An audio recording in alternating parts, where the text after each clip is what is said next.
A comunidade deve ou não participar da vida escolar? Será que o desempenho dos alunos pode melhorar à medida em que a comunidade se integra à escola? O que é que você acha? Bom, aqui em Morro Branco, Beberibe, no Ceará, as opiniões estão divididas. Tem um grupo que acha que a comunidade deve participar mais ativamente da vida escolar. Agora, tem um outro grupo que é contrário a essa ideia. Para eles, a comunidade não tem nada que se misturar com a escola. Para resolver essa polêmica, o pessoal aqui da cidade, por sinal muito democrática, resolveu fazer um plebiscito. Eu acho que a gente não tem nada a ver com a escola, né? Já tem o secretário de educação, prefeito, essas coisas, diretora. A gente já paga impostos, já temos tão pouco tempo para a nossa vida diária, né? A escola que tome a providência dela do jeito que ela quiser. Eu acho que a comunidade deve ficar fora. A comunidade tem que participar da escola, porque a escola é comunidade. Comunidade sem escola não existe. Então, a comunidade tem que estar presente, tem que participar, porque as crianças que estão na escola são os verdadeiros cidadãos do futuro da comunidade. Só os professores não resolvem, tem que estar o pai e a mãe ao lado dos filhos. As crianças já são muito rebeldes, né? E com o estudo, a gente tem consciência do que eles vão se educar e não vão fazer o que muitas crianças estão fazendo por aí. A comunidade não pode ficar acomodada. Por aqui, pelo menos por enquanto, o plebiscito vai decidindo por uma maior integração entre comunidade e escola.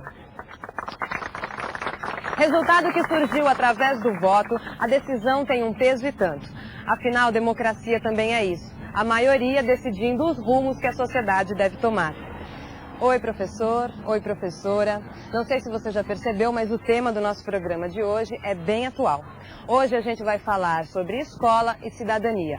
E vamos destacar o papel fundamental que a escola tem como formadora de cidadãos. Vamos lá?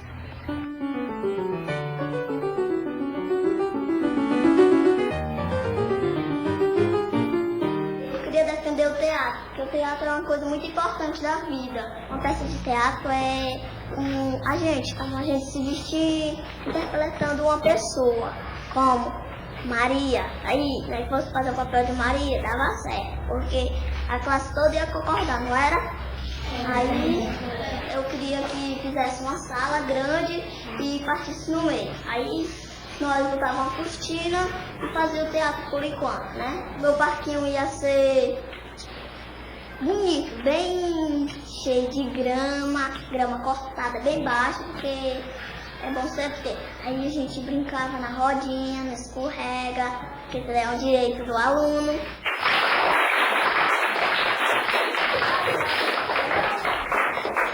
Agora quem vai falar é o Anilson. Eu queria falar um pouco sobre a quadra de esporte e vou também falar um pouco sobre a nossa maré. Eu acho importante a quadra de esporte. Todos nós. É um esporte que dá para brincar, as crianças. Dá até para fazer física. Brincar de basquete, vôlei e outras coisas. A maneira de vocês ia ser macarronada, como eu falei. Macarronada, sopa, sanduíche e outras coisas. E a Patrícia me deu ideia, também refrigerante com bolo. Grupo de teatro, quadra de esportes, parquinho, merenda. Nossa, você viu o desempenho dessas crianças? O jeito como elas estão envolvidas? Pois é, quem vê de longe pensa que elas estão apenas concorrendo à vaga de representante de classe.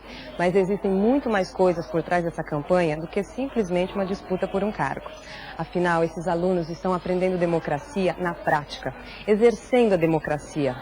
Agora, você deve estar se perguntando como é que eles chegaram nesse estágio, nessa organização toda. Para isso, a gente vai ter de voltar um pouquinho no tempo e acompanhar essa atividade desde o começo. Vamos começar pelo começo?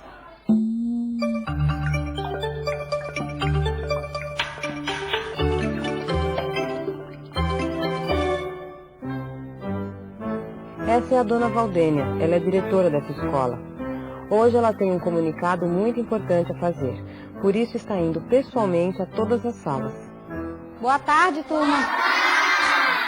Olá, professora. Tudo bem, turma? Bom, gente, eu passei aqui para conversar com vocês a respeito do nosso estatuto. Nós precisamos reformular, tá certo? E de início, nós não pensamos em envolver os alunos, tá certo? Mas depois nós pensamos bem e chegamos à conclusão de que era necessário que vocês participassem. Afinal, o estatuto, ele vai garantir os direitos e os deveres dos alunos, certo? Só que é impossível nós colocarmos todos os alunos. Então, nós estamos pedindo que cada professora indique o seu representante, o representante da sua sala. Obrigada, viu, turma? Aquela notícia mexeu com a sala. Naquele momento, dava até para adivinhar o que se passava na cabeça daqueles alunos. Quem entre eles seria indicado pela professora para representar a sala?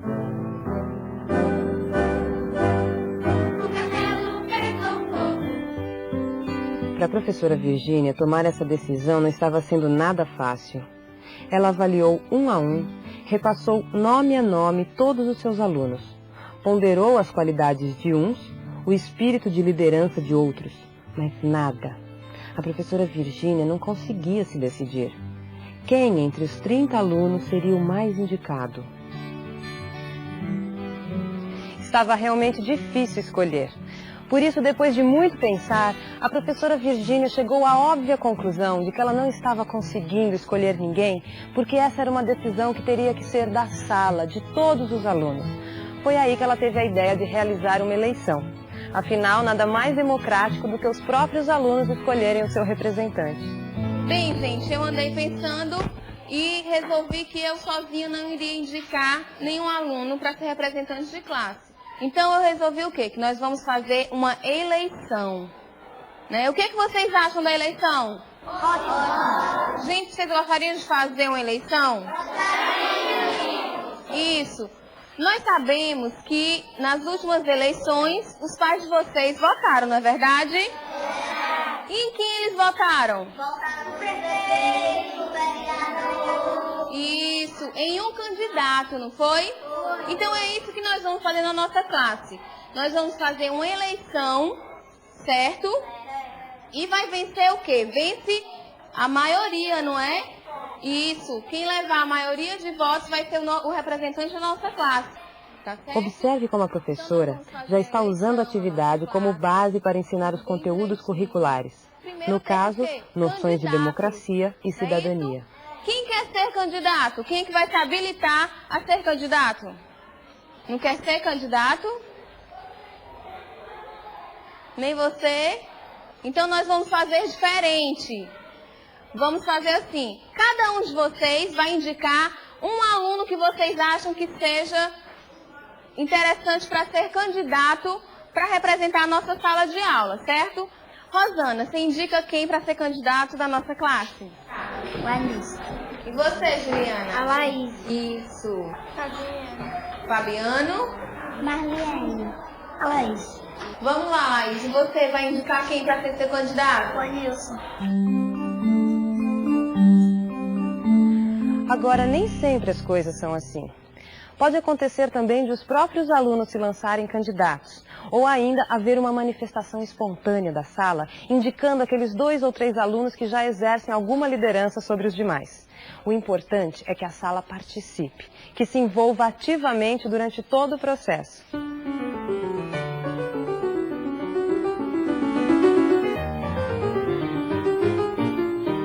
Muito bem, gente. Nós já terminamos a nossa votação e escolhemos os candidatos. A maioria ficou com a Laís e o Anilson. Uma salva de palmas para o Anilson e para a Laís. Professora, nós já podemos votar? Não, calma, para que tanta pressa? Os candidatos precisam elaborar suas plataformas e divulgar suas ideias. Mas, professor, o que é uma plataforma? Bom, uma plataforma é o quê? A apresentação do que o candidato vai fazer se ele for eleito. Mas, professora, como é que nós vamos fazer essa plataforma? Vamos aqui no quadro que eu vou mostrar a vocês. Para ajudar os candidatos a elaborarem suas plataformas, a professora criou uma pauta. Ao responder às perguntas da pauta, os alunos vão fazer uma espécie de diagnóstico, um levantamento das condições da escola, localizando seus problemas, definindo algumas mudanças e propondo novas ideias. Os problemas que vocês vão citar, o que fazer com relação ao problema e, por último, as ideias novas. Problemas. O que vocês acham? Falta de dinheiro. Os alunos estão levando a sério a campanha, tanto que a candidata Laís já está com a sua plataforma quase pronta. O que vocês acham de um grupo de teatro? Muito importante.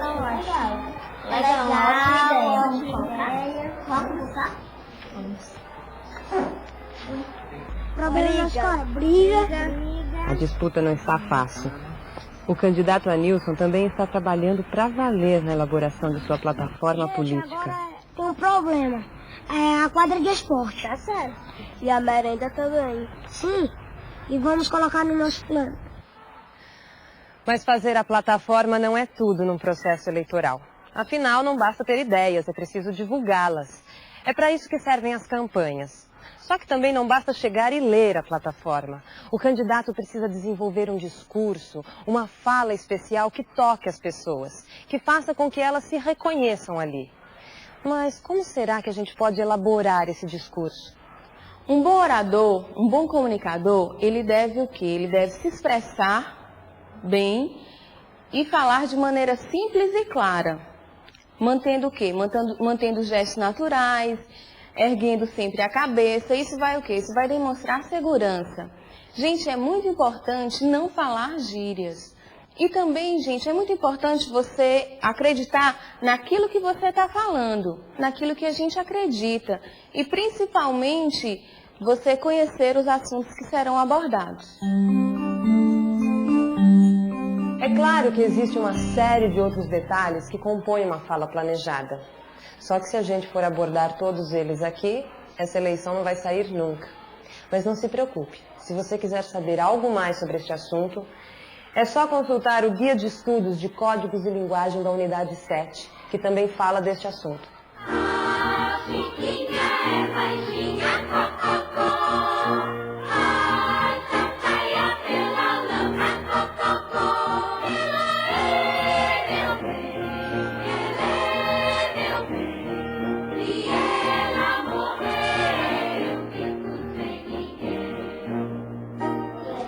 Professor, olha o cartaz que nós fizemos. Olha, muito bom. Vocês pegaram bem a ideia, né? Fizeram com letras grandes, né? Frases curtas, bem objetivas. Ótimo para divulgação. Muito bem. Então, professora, meu cartaz está errado? Olha o que eu escrevi. Não, deixa eu dar uma olhadinha. Não quer dizer que ele esteja errado. Deixa eu te mostrar aqui uma coisa. Olha aqui que eu trouxe para você dar uma olhadinha. Qual das duas páginas que você vai olhar primeiro? Isso, muito bem. Agora, e essa daqui? Qual das duas páginas que você vai ler primeiro? Isso, então você percebeu por que a gente olha primeiro para um cartaz que tem desenhos e letras legíveis? Você pegou bem a ideia. Pelo visto, os alunos entenderam de verdade os conceitos básicos da comunicação publicitária. E a prova está bem aqui. Estes cartazes dizem tudo. São simples, diretos, atraentes e não deixam dúvidas a respeito das mensagens que pretendem passar. Agora, você viu como a professora explicou com um exemplo concreto por que é que um bom cartaz não pode ter muito texto? Sem censurar a aluna que encheu seu cartaz com palavras minúsculas, ela conseguiu fazer com que a própria aluna percebesse que o seu cartaz estava confuso. Ponto para a professora.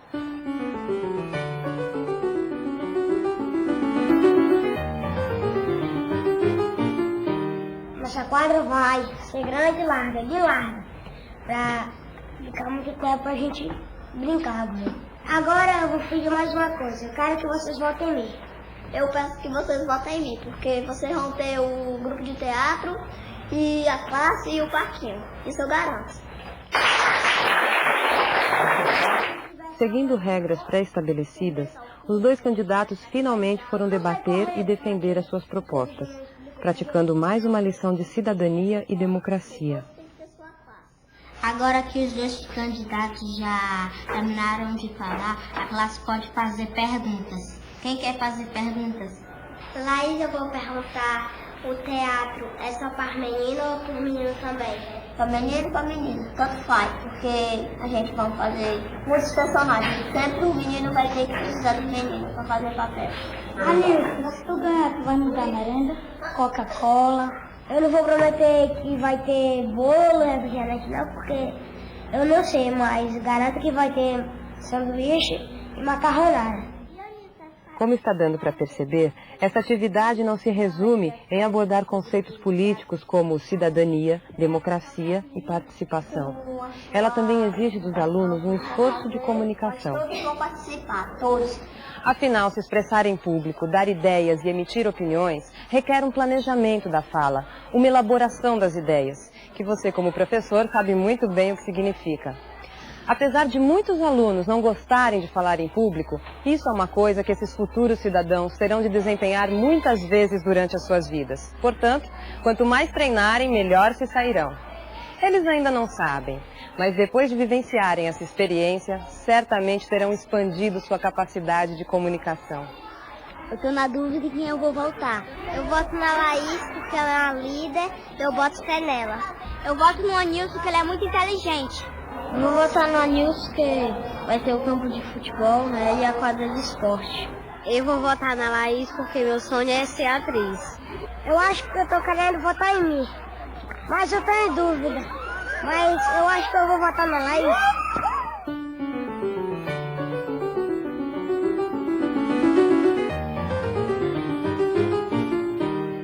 À primeira vista, muita gente pode pensar que essa atividade deixa muitos alunos de fora, já que apenas 2 estão concorrendo. Só que as coisas não são bem assim.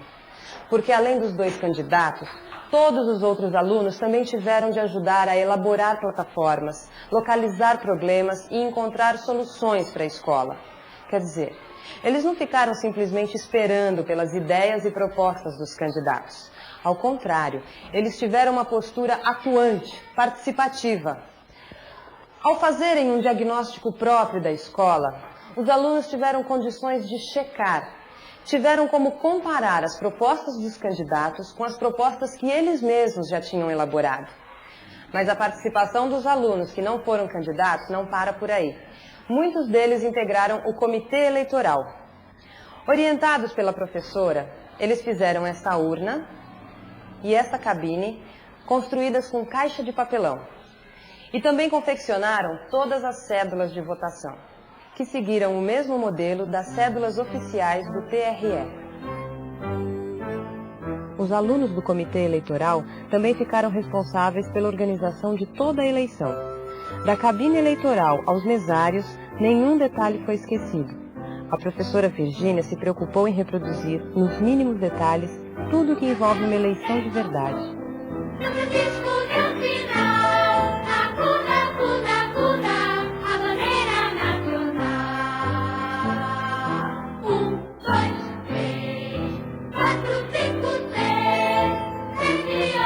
Professora, votação encerrada, todos já votaram. Ok, gente. Agora falta só mais um passo. A contagem dos votos, a apuração. O voto é do Anilson. O voto é da Laís. O voto é do Anilson. O voto é do Anilson. O voto é do Anilson. O voto é do Anilson. O voto é da Laís. O voto é do Anilson. O voto é do Anilson. O voto é da Laís. O voto é do Anilson. Bom, gente, chegamos ao final da nossa votação. Nós tivemos 10 votos para a Laís e 20 votos para o Anilson. Ganhou a nossa votação o Anilson.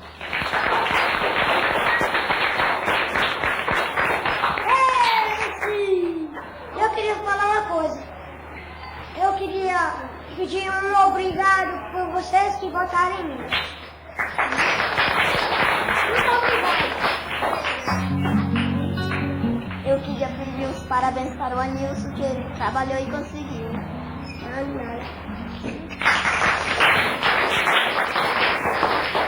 O Anilson é o nosso novo representante oficial da sala, não é isso?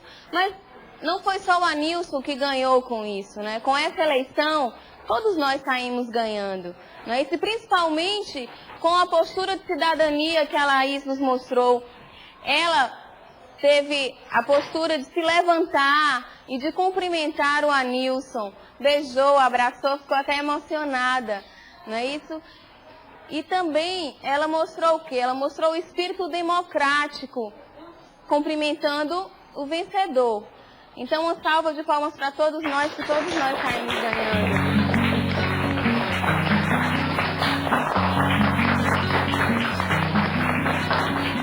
Eu não sei se você reparou, mas a professora Virgínia teve uma postura agora que eu não posso deixar de comentar.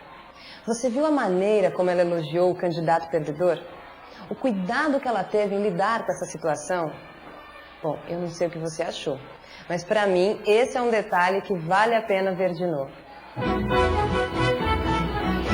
Com essa eleição, todos nós saímos ganhando, não é isso? E principalmente com a postura de cidadania que a Laís nos mostrou.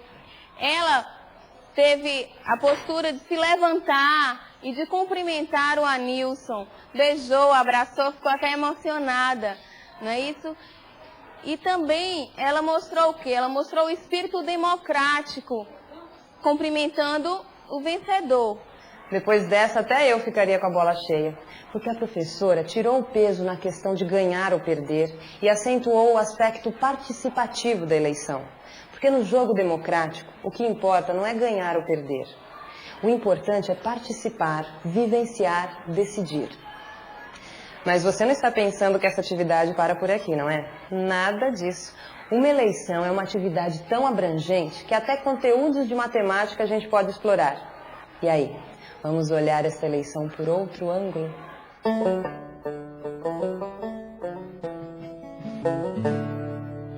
Partindo do resultado da eleição, a professora pediu que os alunos calculassem qual foi a fração de votos de cada candidato.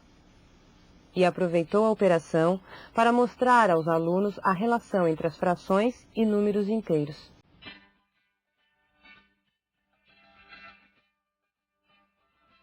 Na primeira etapa da atividade, a professora pediu aos seus alunos que indicassem candidatos para concorrerem às eleições.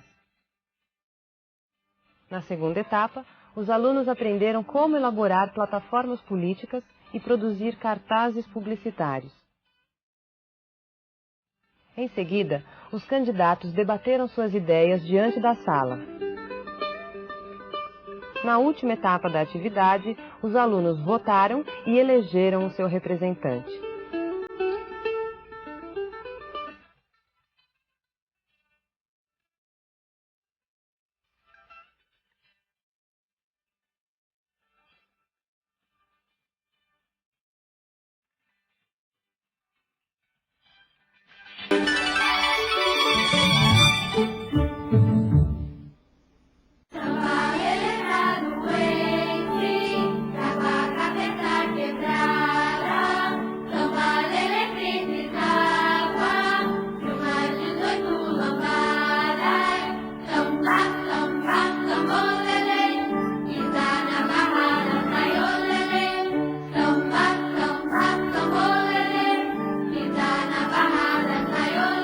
Merenda escolar. Como você deve se lembrar, esse foi um dos pontos levantados pelos alunos nas suas plataformas políticas. Geralmente, para as crianças, comida tem mais a ver com prazer e com sabor do que com nutrição. De um modo geral, elas estão pouco ou nada preocupadas com refeições equilibradas ou com as quantidades de proteínas e carboidratos que ingerem. Mas e se elas descobrirem? Se elas conhecerem o que comem, será que isso não pode mudar?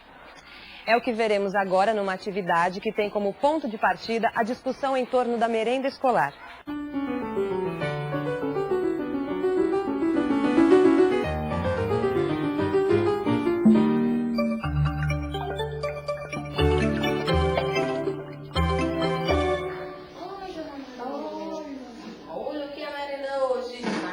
Quando decidiu analisar e discutir com seus alunos a qualidade da merenda, a professora não teve dúvidas.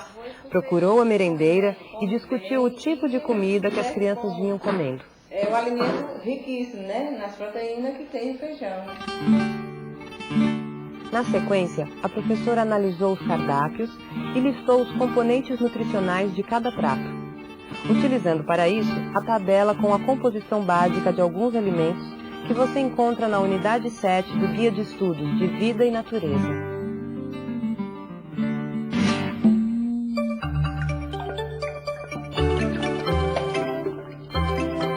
Durante a nossa campanha eleitoral, eu percebi que vocês falaram de vários assuntos, não é verdade? É. Mas também vocês falaram muito da parte da merenda, né? O que vocês acham que poderia mudar na nossa merenda? Eu queria que tivesse pudim, pizza, Pizza! torta, salada, E você, Murilo? O que refrigerante. Refrigerante! Observe como a professora envolve seus alunos com a questão da merenda e deixa eles à vontade para falarem tudo o que pensam. Tudo isso que vocês falaram é verdade, né? Que a gente gosta de comer comidas gostosas, né? Mas antes que a gente queira mudar a nossa merenda, a gente poderia analisá-la antes, não é isso? Porque como nós estudamos em ciências, que a principal função dos alimentos é o quê? É formar as estruturas das células e suprir as nossas necessidades calóricas, né? Será que o nosso cardápio está conseguindo fazer isso? Agora eu vou distribuir para vocês umas tabelas, que aí vocês vão perceber melhor o que eu estou falando. Como você está vendo, a ideia da professora é fazer com que os alunos analisem e descubram a qualidade da comida que comem.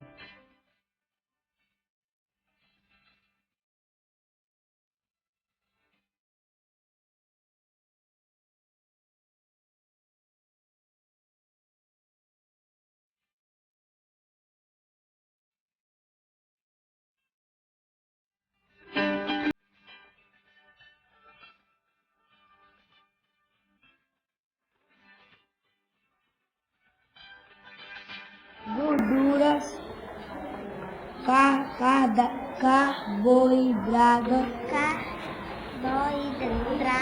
Isso, carboidrato. Tem carboidrato no ovo? Não.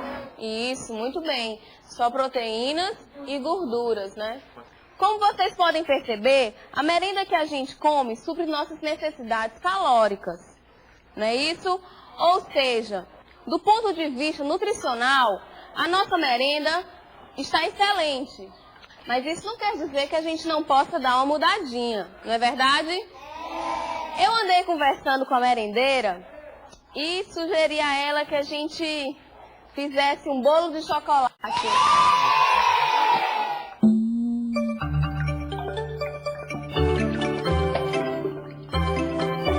Ok, pessoal, eu trouxe para vocês a receita do bolo de chocolate.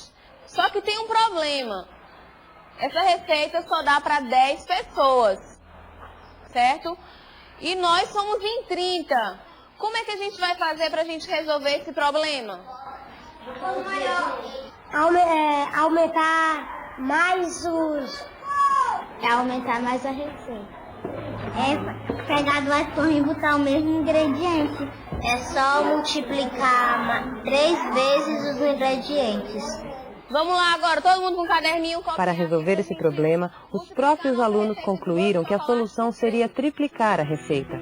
Assim, eles poderiam saber quanto de cada ingrediente deveria ser usado para fazer o super bolo que desse para 30 pessoas. Ao triplicarem a receita, a professora e os seus alunos exercitaram a multiplicação de frações, reforçando ainda mais os conteúdos de matemática da unidade 7. Incrível, não é? E pensar que tudo isso começou com a eleição de representante de classe e foi parar na discussão da merenda. E por falar em merenda, que tal a gente rever essa atividade passo a passo?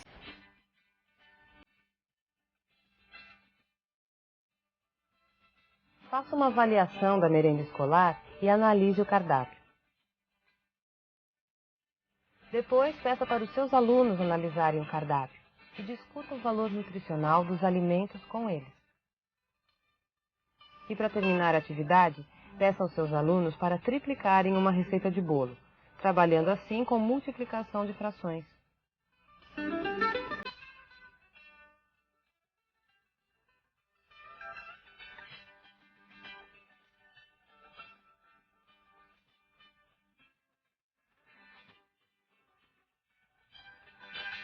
Então, professor, que tal essa experiência de democracia na escola?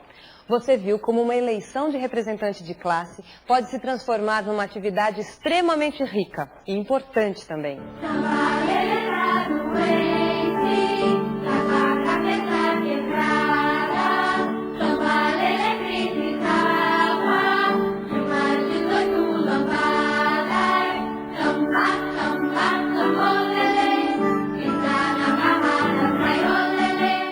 O processo democrático e o exercício da cidadania são fundamentais para que todos tenham acesso aos direitos sociais, como a educação, por exemplo. E na sala de aula, podemos ensinar aos nossos futuros cidadãos como praticar a democracia.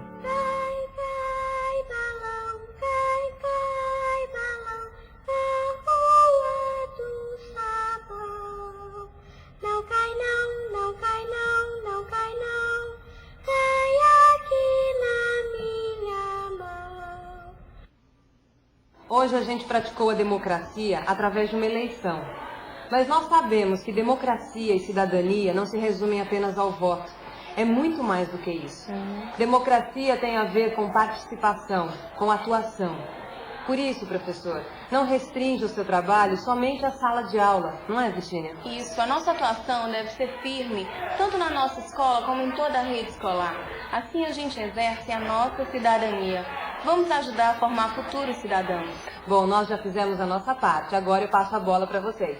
A cobra da viola, tudo